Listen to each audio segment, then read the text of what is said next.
Hello and welcome to the Strongest Steel podcast. This will be episode number 32. I'm Scott Lunny. I use pronouns he and him. I'm the Western Canadian Director for the United Steelworkers, what we call District 3. And I am coming to you from the traditional and unceded territories of the Coast Salish peoples, in particular the Squamish, Musqueam, and Tsleil-Waututh First Nations. And so glad to be here and humbled to be here.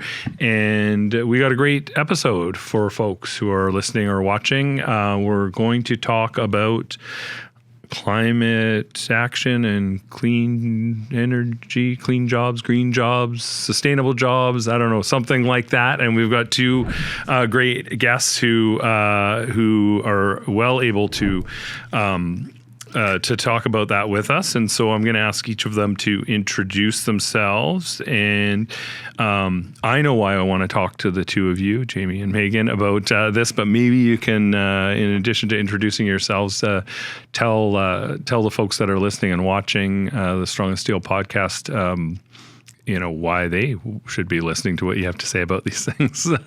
So maybe we can start with Megan. Sure. It's great to be here, Scott. My name is Megan Gordon. I'm the manager of the Sustainable Workforce Program at a group called the Pembina Institute. So we're a clean energy think tank headquartered out of Calgary. We've had a pretty long history spanning about 40 years, and really our mandate is focused on finding ways to build a cleaner energy system in Canada. The work of my team specifically, we're really looking at the people side of the energy transition. Looking at how best we can really maximize the social and economic opportunities that emerge for workers and communities, and as well, of course, to support workers through changes that we anticipate. I also sit on the board of directors of Jamie's organization, so I've had the opportunity to work with Jamie quite a bit in the last couple of years, which has been wonderful. That's great. Thanks, Megan. And we've had the opportunity to work a little bit together. And we were just earlier, a little while ago, we were at a meeting. We're trying to do a bit of a coalition here in BC called Jobs for Today. And Megan's a part of that with a number of unions and some Indigenous led organizations. And so we're just getting that off the ground. But we're not honing in on your turf, though, Jamie. Don't worry. So I'll let you introduce yourself. Jamie, go ahead. Well, there's more room, more the merrier. Absolutely. My name's Jamie Kirkpatrick. Thanks, guys. I'm coming to you from Saskatoon, Saskatchewan, which is, in my case, Treaty 6 territory and homeland of the Métis. And Blue Green Canada is the organization that we're talking about, and it's been around officially since 2010 and unofficially since 2008, give or take, when we were just getting to know each other and not as formal. And essentially, we work as an organization to try and promote solutions to issues that are environmental in scope, but also, in fact, other issues, and solutions that involve creating good jobs or maintaining good jobs and a healthy planet, rather than constantly, as the media narrative likes to, try and pit those two things against each other. And in fact, Megan's approach to this and talking about people, that's really the reality. Once we strip away some of the different labels we get given, we all want to make sure that we can go home from work at the end of the day and still have enough energy to enjoy life and have a future to think about, rather than just constantly being given doom and gloom things. So I think we can work together and talk about a lot of important things, and also remember that hopefully on a human level we can get to that point too, to not be too hokey. But I think that a lot of these issues are huge, and then we want to try and bring them down to the level of people, and that makes it a lot easier to maybe try and comprehend and work on. Yeah, definitely. And that's why we wanted to kind of have this discussion on the podcast, and maybe find a way to sort of get that message out there in a way that steelworker members around Western Canada can understand. Jamie and Megan, you may know this as well. I think I'm correct in saying, Blue Green Canada kind of comes from an idea that originated in the States. There was the Blue Green Alliance, which, and I think in both cases, the steelworkers were founding partners of those organizations. So it's not a new thing in our organization, in our union, that we're trying to talk about bridging that gap or perceived gap or hyped up gap that may not be there between good jobs and a clean environment, which I think is in all of our interests. So absolutely. Yeah. And I should have mentioned and led with, of course, that the steelworkers are founding members of the Blue Green Alliance and Blue Green Canada in Canada, starting with environmental defense, and then adding organizations like the Pembina Institute, the Broadbent Institute, a group that's probably engaged in some of the work you just mentioned, the Center for Civic Governance, formerly the Columbia Institute, and also with Unifor. And Clean Energy Canada. I think I've mentioned all 7 now, and all of those groups have been engaged at least for the last 10 years as that group, and almost, like I said, since 2010 in other cases. And yeah, the steelworkers have been crucial as members and continue to be. And one of your previous guests, Meg Gingrich, is our president right now. So she's definitely, steelworkers are very involved in the work that we do and in our thoughts. For sure. Yeah. I told you can swear on the podcast, but you're not allowed to say uniform. No, I'm just kidding. That's okay. You can say uniform. We get along fine with uniform. So one of the reasons, that we're talking about like another coalition here in BC or sort of trying to fill some gaps here in BC is, there's a sense out there, and I certainly have the sense, with what's gone on in the last number of years, and economically, and with tariffs, and all this talk about national building, nation building projects, and more defense spending, and AI and data centers, and recent backing up on emissions targets and things that the prime minister and certain premiers are doing. Is climate and the environment still a priority? Is it still a thing? And if it is it going to make is it making a comeback? Or if it isn't, is it going to make a comeback? Like really, is it still something that policymakers and folks are working on? Anyone? Yeah, I can jump in on this one, Scott. So the reality is people still overwhelmingly care about climate change and climate action. Recent forest fires and years, people are making the connection. They're concerned about the future for their children. And we have really good polling to back that up. So, people overwhelmingly, I think it's around like 70% of people think we need to regulate polluters.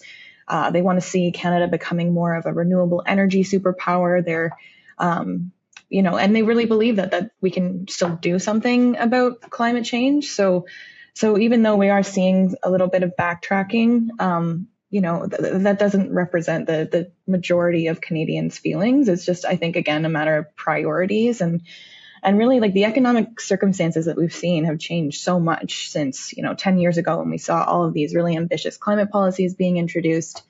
And unfortunately, this is an issue that's been highly politicized, and there's a very successful effort out there to make climate action sound more like a cost than an opportunity. And so, yeah, I think there are still quite a few initiatives that are happening in the background that are sort of quietly reducing emissions. We're seeing, the federal government just put out an electricity strategy, or in its intentions to really land what an electricity strategy is going to look like. Like a lot of these major projects, some of the ones that you mentioned, like critical minerals, for example, that's a huge part of the climate conversation, because we need critical minerals for clean tech. And, those are opportunities to sell Canadian products to the other side of the world. So it's really important for I think, us to really talk about the economic benefits, and to just show how the market is starting to favor cleaner energy because it's cheaper. It's really cost effective, and it's more secure. So, yeah, I think a lot of it has to do with the messaging, and there's a number of different set of incentives and regulations that can feed into a broader system. But really, when we look at the state of the world, we are moving towards a future where we don't rely as much on fossil fuels. Mm-hmm, for sure. Yeah. And you know your audience because you mentioned critical minerals already. So way to go, Megan. But, that's certainly my sense too, is like, even if it seems to be taking a back seat to some of the other, front page news and headlines, I mean, we're gonna be back there at some point anyway, because I think even the capitalist path is leading towards trying to find cheaper and more sustainable forms of energy than we've utilized in the past, as collectively. Anyway, so Jamie, any thoughts on that? Well, and I think I've talked about this in a different way, where it just feels like the concern about climate is definitely still there. It's just now folded into so many other issues, and I think Megan covered it pretty well. And I do think workers still care about emissions and things going up the stack, but they also care about whether the plant stays open, and those two things are constantly a concern, and we're working to try and make sure that we can keep the factories open and give them longer life, but also reduce what goes out the stack or get rid of the stack if possible with electrification. So, I think it's just about internalizing climate in so many of these other issues. But I also do think, and a role for groups like ours is to make sure we bring it up still and not let it slip down too far down the list, because if we're going to get everything sorted out, climate can't be a distant thought. It has to be part of what we're planning for, even just mitigation. And frankly, the efforts to broaden our economic export mean that a lot of the customers want to have clean goods and track where emissions come from. So making sure that Canada's offering clean Canadian goods to the world is a crucial bit for as I said, the capitalist in us all, I suppose, to make sure that our goods can get to market and still be valued internationally, and not have a smudge on them. Or a bad, just bad, not transparency and not the best emissions reduction. And we want to make sure we get through that. Sorry, that was it. Yeah. No, you mentioned, Jamie, just now, the sort of, concern about the environment, but also concern about job security. And a lot of, the assumption, I think, from workers, or at least industrial workers, around, climate and energy policy is that it's going to involve some sort of dislocation. I'll say it, transition of the workforce, and so I know there's lots of work been done about the fact that there's lots of potential and opportunity and emergent jobs in clean energy and different clean economy type things, but if those aren't as good jobs, or they're not in the same place, can something like the concept of just transition really work? Is that a reality, or is that just something that folks talk about to sort of maybe try to placate folks who are going to lose their jobs? I think it's a very complicated situation. Absolutely, the phrase "just transition" has a stigma with it, 100%. And workers hear transition sometimes, and it really makes the feeling like, well, we're on our own now, and we better look for other work quick, because this is like, I'm not sure who said the phrase to me once, but it's a fancy pink slip, is what it seems like. And I think that we can't just pretend that one-to-one replacement is a possibility in every sector. That's not it's not fair to workers to even propose that. And they've seen that that's not been the case where we have had transitions. And there's a very live issue going on with a lot of the infrastructure building and the changing over from fuel types, or using electric arc furnaces versus older coal blast furnaces, and what happens with that. And these are real problems. But the reality is there's also real solutions and real ways to address it. We just haven't seen it applied in a long and lasting way. We've had the phrases, we've had great slogans. It's no longer just transition, it's now sustainable jobs, and it used to be other things. Back when we first started thinking about this, Tony Masucci called it a super fund for workers. So it's like this concept is not new. just the political will to make it happen is what's been unfortunately lacking in a case-by-case basis. And I think there's a lot of important work that has been done, and there have been successes, but they're going to be drowned out by the latest issue. And I know this is an area that Megan works extensively on as well, so maybe she'd have some more to add to that for sure. Yeah, thanks, Jamie. I think as well, I do want to challenge sort of attribution here, because of course, inevitably there will be policies that impact employment, but not to go nerd on everybody, but we have undertaken modeling, and that really shows that automation and global markets have a much, much higher impact on job decline than climate policies. And companies know that, in response to the ebbs and flows of global trends, they're going to downsize workforces. That's in response to the market. They're going to try and find cost efficiencies by automating some of their operations. I'm sure that's something that steelworkers know very, very well. But that's not necessarily the way we talk about it. But that doesn't really matter at the end of the day, because regardless, governments need to find ways to support workers. There's going to be economic changes driven by climate change itself. We're seeing that in the forest industry. And we know that there's going to be good jobs created through a focus on electrification and climate action. And so really, when I look at sort of where are these areas of intervention, so we need to make sure that workers who are experiencing displacement, their lifestyles are honored, and there's help and support given to them to find jobs in their communities that pay similar wages, that use existing skills, and don't create this massive training burden on people who can't afford to take a couple of years off to go get a diploma or bachelor degree. So there's that side of it. And then there's also just, thinking about things like temporary income support. And unfortunately, these are really expensive programs for governments to run, but they make a really big difference at the end of the day in order to help people get back on their feet. And yeah, there's definitely more that needs to be done in terms of linking the opportunities in the energy transition. Maybe it's not necessarily installing solar panels, but there's a lot of jobs that are going to be available through different supply chains. And government can do more, I think, to sort of link those up with the areas that they see job decline. Mm-hmm. For sure. Yeah. And Jamie mentioned Tony Mazzocchi and who came up with the term that's where it comes from. But like you mentioned the super fund, and Megan, you just mentioned the government needs to put money into it. And like, that's what's always, I find it's frustrating that I always found frustrating about people talking about just transition was like the first thing in the notion of just transition is you need a bunch of money to make sure that you can fund the things that you need to bridge the gaps that are inevitably there, and whether it's in terms of the type of job, the location of the job, the all those kind of things that are needed if you're going to talk about transition, and the discussion about the money tends to happen afterwards.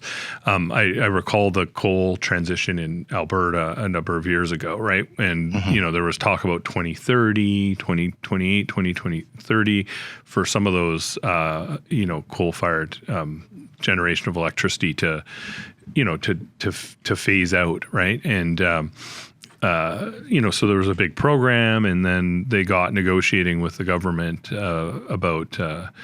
about stranded assets. And as soon as the companies got their money, they had already planned to get out of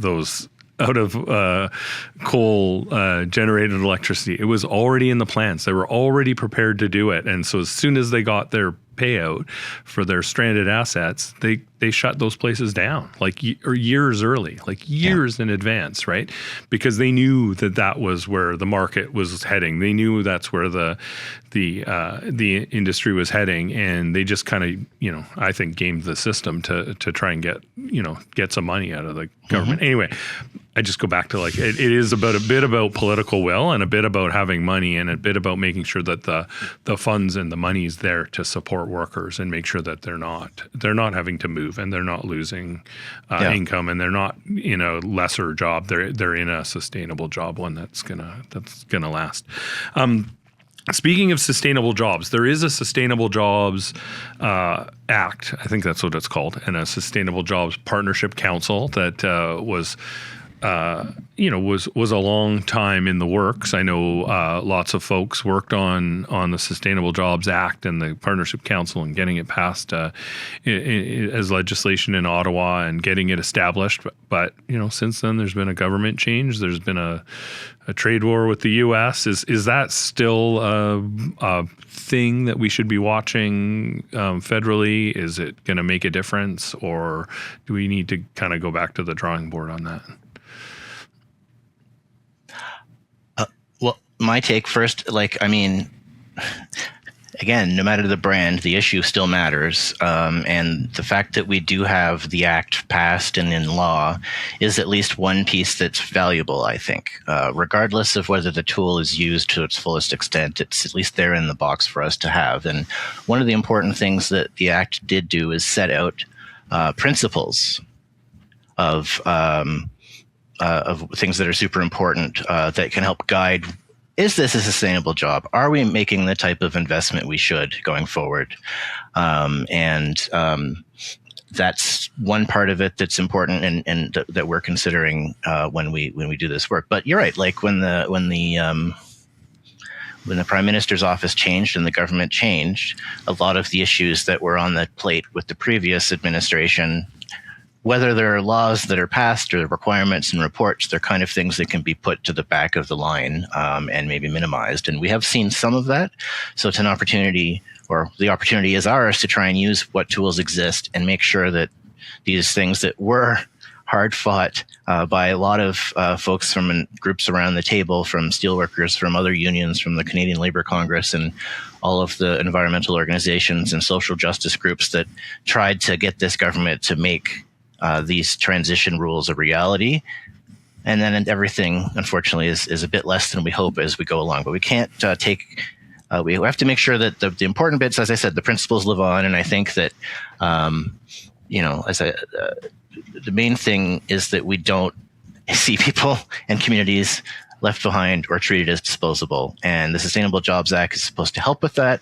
And I think Blue Green Canada, with our members like Pembina, are engaging in this space to try and make those principles a reality, like particularly related to electricity that's coming up and electrification, making sure that when we do that work, we're doing it with those principles in mind. I don't know, Megan, if you wanted to speak to this a bit more or on a different direction, but I think it's still the principles behind it are what are worth fighting for and valuable to continue. Yeah, 100%, Jamie. I think you've spoken to it well.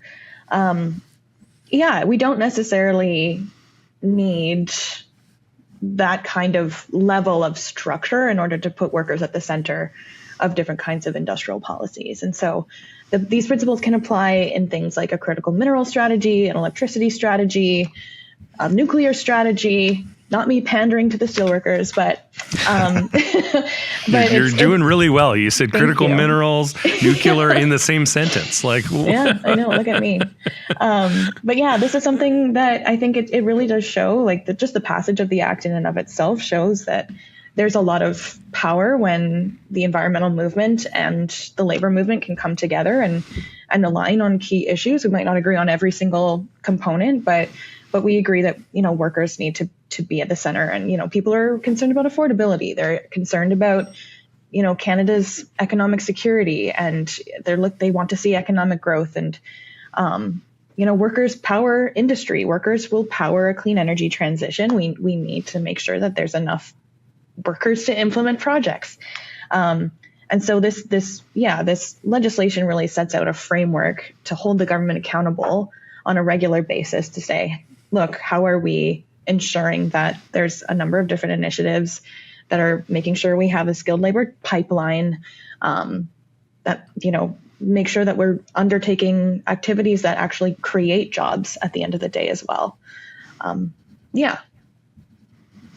And create good jobs, right? Exactly. I know that's I'm sure you all, I know you all say that, and you hear that from the steelworkers all the time. It's about good, safe, secure jobs for folks, right? That we need to be, that are going to be resilient in the long run. And as well as contributing economically. And that's that's the thing that I think we need to. I certainly think we need to convince folks of, and I guess that's my question is, how do we convince folks like our members that are in heavy industry and whatever not always mining critical minerals, but we mine a lot of critical minerals, but are in industry who just see what you said, Jamie, like fancy pink slip out of this, or I always say like a resume writing class and a bus ticket out of town, right? Like, what do we say to folks about that to get them thinking beyond today, thinking beyond what's going on right now, and thinking about resilient, sustainable jobs? Like, how do we convince folks that that's the right thing to do? And I think it starts with listening. It's maybe less about convincing and more about just listening to the state of things and where they're at. Like, the folks that are working in these industries know the industry better than I do. They know what's working, what isn't. They know where there's issues. And they can also see the writing on the wall on some things. And that, I think the term that Megan used was about making sure that workers are at the center of these conversations, so that it's not like an announcement is made and then there's a 2-week notice given and that's that. That's not a just transition. That's not a sustainable job. That's just bad bargaining. That's just bad behavior. And I think the things that unions are excellent at are representing groups of workers against employers or with employers to make sure there's a future for the industry and the plant. And all we're doing is basically saying, do what you do well. And as you did add, the concerns for health, with occupational health and safety being such a crucial part of the work that unions do, so much of that already now includes environmental factors. Like, the temperature in the workplace is a direct result, usually, of the fact that it's really hot when it's hot and unpredictable. And a lot of the places that people work in weren't built to sustain a hospitable workplace during that temperature, because it didn't used to be like that. And there's these factors that I think you're already in all of these and they matter. Whether it's branded as climate or sustainable or any of those things is less relevant. Like, the world, and so the world's gotten more unstable, so these issues are still relevant. And what would really make things even better is having industrial strategy, having sustainable jobs that are secure, that are unionized, that provide benefits, that have a path to a pension for workers, and frankly, if we just had the type of social safety net that we'd like to talk about having in Canada, with great public health care and employment or unemployment insurance, we wouldn't need much else of this big programs. If we just got the basics right and had a system that helped make people feel secure and had access to health care and child care and the things that they need, all of these issues wouldn't be as relevant. And maybe if we can find that common ground, it's a lot easier to see why we need to move forward on these things. There's a big long rant for you, but I think overall, it's not about convincing. It's just that these are the issues we're facing, and it's like, there's a lot of things like, well, why us? Why do we have to do this? Canada is such a small piece of the pie when you look at global emissions, and some of that's actually true if you look just at the spot of today's emissions, but you have to also remember what we've been doing for the last 250 years in terms of shooting everything we could up stacks for progress in the world. And we've had a major impact on the environment and globally. And when we point the finger at places like China, they're also now leading the world in a lot of the green technologies and manufacturing of these goods. And they're going to lap us if we don't get in the game on a lot of these issues too. So, rant extended. I'll pass it over to Megan if there's anything else to say. Yeah. Convincing is tough, right? There's forces at play that really are trying to weaponize fear about change. Mm-hmm. People don't like change. I don't like change. But there's, I think there's probably a lot more that folks can do across movements to really talk about the opportunities. So in construction alone, we expect to see something like 350,000 jobs created, and that's just construction jobs, building skilled trades, if we're actually on a path to achieving net zero emissions. I think there's also this piece where we need to get really honest about the risks of investing in our sort of incumbent system. Canada is globally exposed. So if some of the big major players around the globe, like China, like Jamie mentioned, are starting to transition away, there's not going to be as many customers for Canada to sell fossil fuel products to. And so if we're making major investments in things like pipelines and new fossil fuel infrastructure, those take a very long time to build. And by the time they come online, we don't know what the global market is going to be asking for. And so we see a lot of risks in especially putting public dollars towards those kinds of initiatives. But at the same time, like, again, don't want to focus too much on the negative piece. There are supply chain jobs associated with the energy transition. I think I spoke to that a little bit already. But I think it's also just a matter of bringing labor into the conversation and trying to just get really honest about the facts that underlie our current economic system. Yeah, I think that's a good segue into my next kind of comment or question is, and I think that, I hear a lot of, discussion from both of you about, like listening and dialogue and coalition and working across groups to find, opportunities out of all of this. And I guess my question is that the best thing that unions can do around these issues is help facilitate and continue to participate in those kind of dialogues and coalitions, with our interest at heart, which is representing workers and making sure they have good jobs, safe jobs, good benefits, path to retirement and all of that kind of stuff.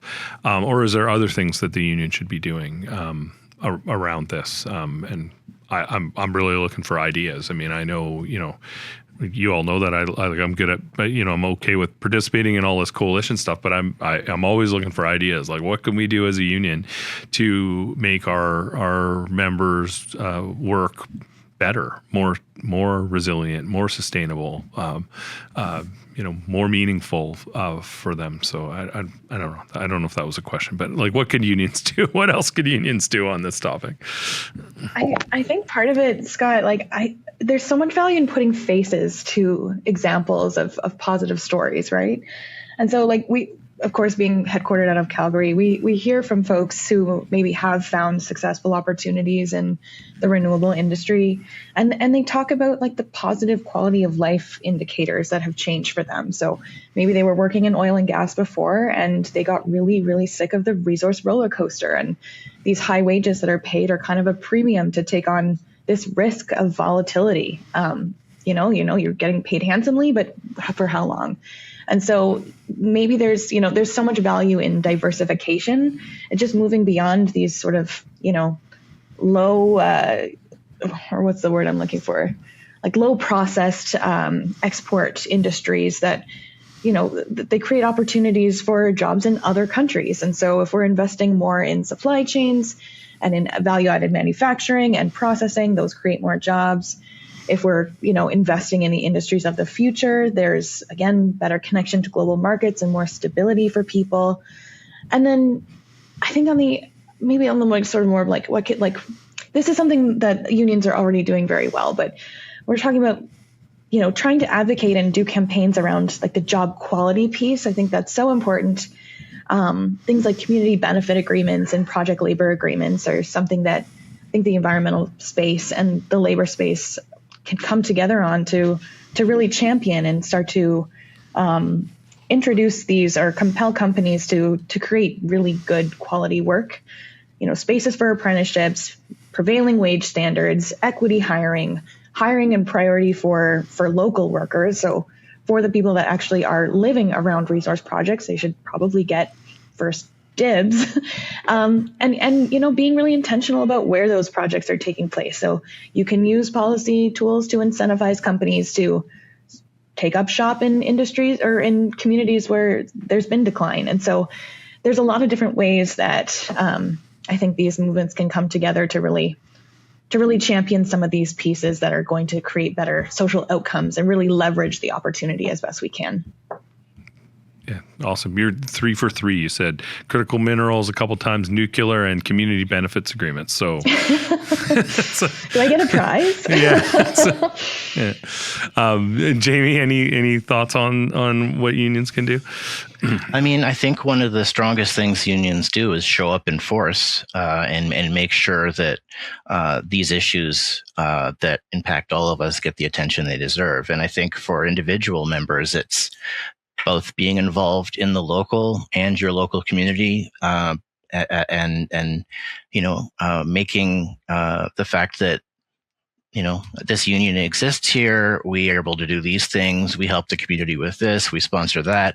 How can we be involved? And I think it's standing up for the causes that we all do believe in, specifically in these times right now where we've got at least 2 wars that I know of that are happening with the United States at the front. And I think making sure that our strength and our voice isn't ignored. And, when one person speaks up, it speaks for so many others who either can't or are afraid to. And that's one of the things that unions are really great at, is organizing and speaking up. And I think continuing to do that, a side project, and one of my directors here, but she also works in the industry. So you could, organize the environmental movement as a union. That would be a good idea. Is just spend your time getting us the types of jobs that we want to be advocating for. So that's the job you could take on just as a side project. But I also think, steelworkers, trade workers, folks that have helped to build the country are going to continue to be the people that are relied on to build the country. And whether we want that to continue to be backbreaking, unsafe work, or we want that to be work that allows you to have a good wage, you can retire from it and still walk upright, and you can do the things you want to do in life. And I think that it's more just about staying the course and showing that unions matter. And frankly, a lot of the places in other jurisdictions where there has been advancements in clean technology and moving away from burning fuel and having other options is when there's higher levels of union density and involvement as well. So I think we kind of depend on unions to also help show up and show that it's worth fighting for these things. And no one wants to go to a parade by themselves. So if we can get as many folks together under that banner, this is a good thing. And we all agree there's more things we have in common that we want than that are dividing us. And I don't think any of us are the CEO of any of these companies. So we're all on the other side of that table together, kind of thing. Yeah, for sure. Yeah. Which side we're on. Okay, we got to wrap this up. Actually, I'm getting the sign from the folks over there that we need to wrap this up. So before we close it out, just any last comments, last thoughts in your head before we close it out. I just want to say I really appreciate the conversation. I think it's great. I mean, I'm sure we could have a really long conversation about this, and we do have really long conversations about the opportunities and how we can frame them and how we can deliver them for in reality and in practice in communities all around the country. But this was a really good short intervention on this, and I really appreciate both you, Jamie, and Megan coming. But with that, any last thoughts? Anything in your head you want to get out before we close it out? Well, I'll quote my little phrase behind me here. We want to, as Blue Green, we're trying to promote keeping those jobs, reducing or cutting the carbon, and building a future that we can all enjoy and live in. And I think that is something hopefully we can all agree on. And when I'm talking about cutting carbon, I'm not talking about cutting work and cutting jobs. I'm talking about working towards solutions that can work for all of us. So that's my rally cry. I really appreciate how you come back to Jamie. You come back to just being able to chill out and have a beer and a barbecue on Sunday as part of this too. It's part of a better life for folks. And, we forget that sometimes in the labor movement and in policy discussions that really people just want to make a living, but also have some time to relax and go on a vacation and know that they're going to be able to retire and, have a good retirement. Right. So I appreciate that you bring it back to that kind of human stuff in a lot of your comments. Anyway, thank you. Yeah, Megan, last last thoughts? Yeah, just grateful for the opportunity to have this conversation today, and looking forward to working with both of you, Jamie and Scott, in our various initiatives, and having more of these kinds of discussions, and just really, appreciating the value of having the time to come together. Awesome. Thanks. With that, that's a wrap for episode 32 of the Strongest Steel podcast. If you want to contact us, you can do so at d3comms@usw.ca. And you can follow USW District 3 on social media at USW District 3. And always you can get information about the steelworkers and USW District 3 at usw.ca/D3. So once again, thank you to Jamie and Megan for joining us on the Strongest Steel podcast. Thank you for listening, and we'll talk again soon.